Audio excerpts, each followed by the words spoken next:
This is the Washington Week Extra. I'm Amy Walter, in for Gwen Ifill. Last week, Trump went to Gettysburg to lay out his vision for the first 100 days of his presidency.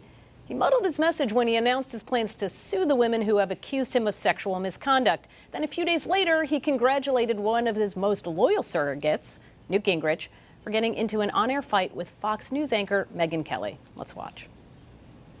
You are fascinated with sex, and you don't care about public policy. Now, that's really? what I get out of watching you tonight. You know what, Mr. Speaker? I'm not fascinated by sex, but I am fascinated by the protection of women and understanding what we're getting in the Oval Office. By the way, congratulations, Newt, on last night. That was an amazing interview. That was an amazing... We don't play games. Ashley, Donald Trump needs women voters. Do better with women voters. Is this really the way to do it? Is this helping? You're saying a thrice married adulterer isn't the best surrogate to speak to suburban women, Amy?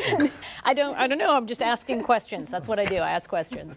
No, this is probably not the best way to do it, to declare that your first 100 days will involve a lawsuit. That's not a good strategy. Newt is not the best voice. Getting in a fight with Megyn Kelly, a female anchor who's very respected on a news network, respected by conservatives.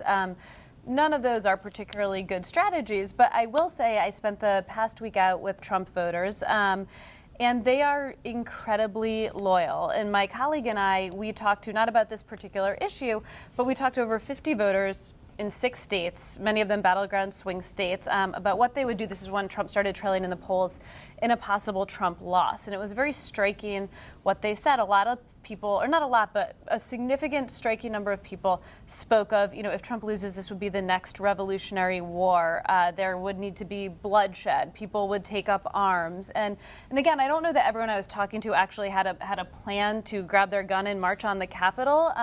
But that sentiment, it was basically that they believe a Hillary victory is they see it in apocalyptic terms, and they're speaking in the language of the apocalypse. So he may not be approaching women with the best strategy, but he sort of has a built-in base of loyalty that doesn't seem to care. And do you think it's going to stay there post-Trump? I mean, that this energy is going to be transferable in 2017 to something else? I mean, that is the key question, and these voters themselves didn't seem to know. I mean, some spoke again of revolt and of riots and protests and disobedience. But others, said, look, one woman who we ended our story with said, I would pray for the next president no matter who he or she is. I have one vote. I would try my best, and then I would go back to my life.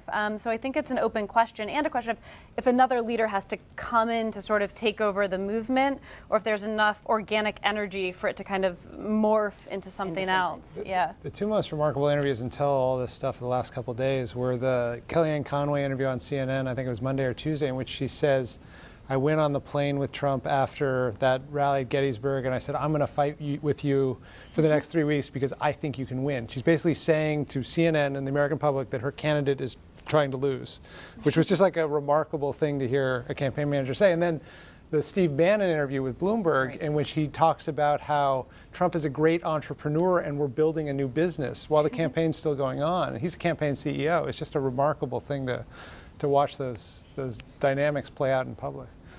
Is he running for something else besides president? Let me add a third interview that was also in Bloomberg Business Week, in which a senior Trump campaign official openly said that they were aiming to suppress the vote, which, again, to Ashley's earlier point, is not generally a good political strategy. A good idea to help you broaden that base. And certainly not to admit it.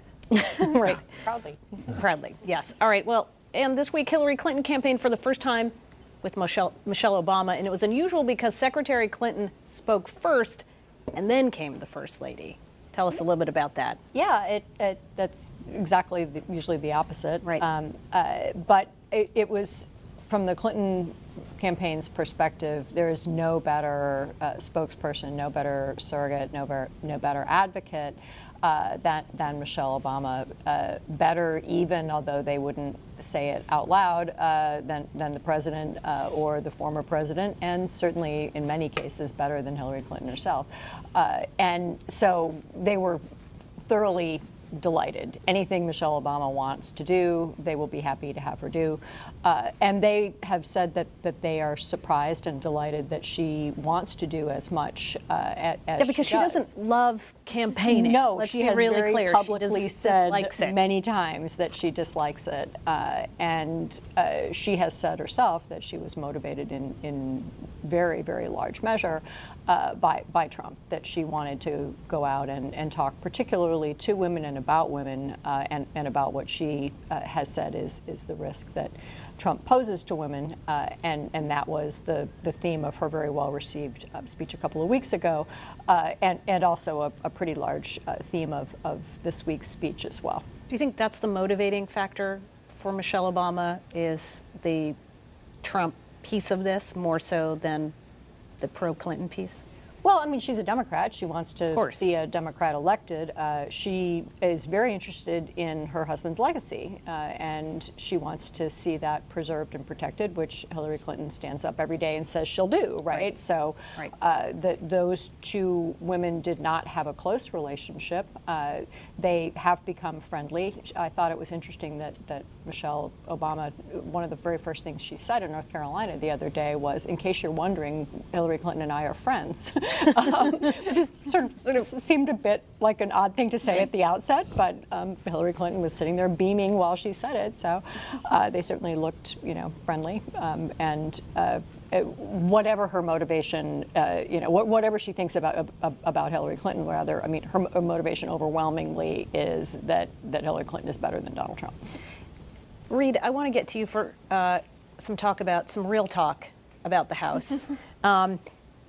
First, let's talk about how likely it is that the House may flip. We talked about the Senate earlier going into Democratic control. Is that even possible? Well, Ann said on the main show that it's extremely unlikely, and she's exactly right. The Republicans have 247 seats.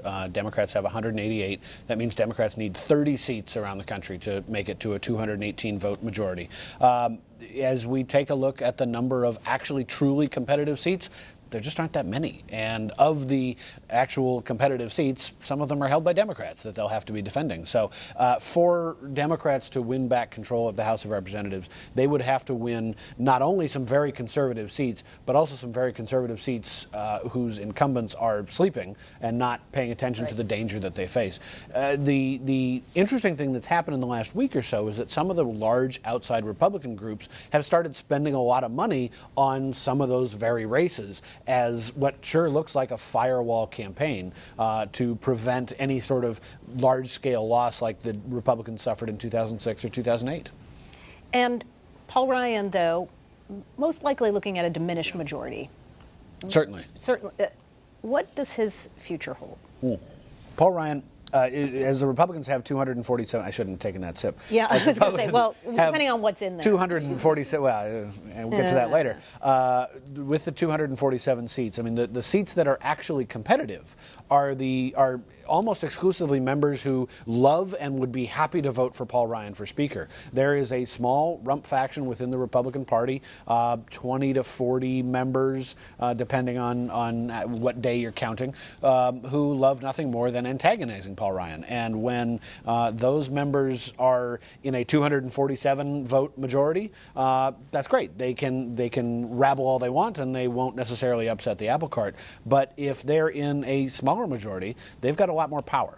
And, Paul Ryan once had a limitless future. A presidential campaign was certainly on the horizon. He'd be Speaker for as long as he wanted, or whatever job he wanted to do, he could do that job. Now, as those rabble-rousers become a more important part of the Republican conference, his future looks a lot more limited. And frankly, I mean, this is sort of why John Boehner left in the first place. It's not a terribly pleasant job to have 20 or 30 guys on your team who are trying to vote you out.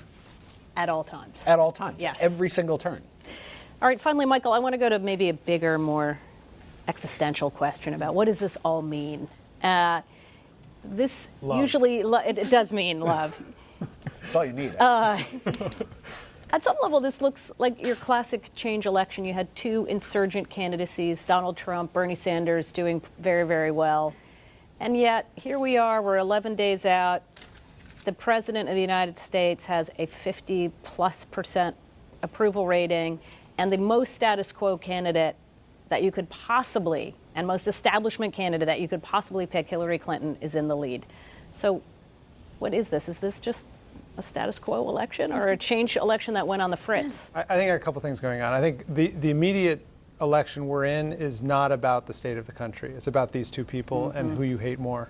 And so Hillary Clinton, you know, it's interesting, we've been watching the last few weeks, what has rallied millennials, the groups that she couldn't get before, is that she has convinced them that Trump is actually a real threat.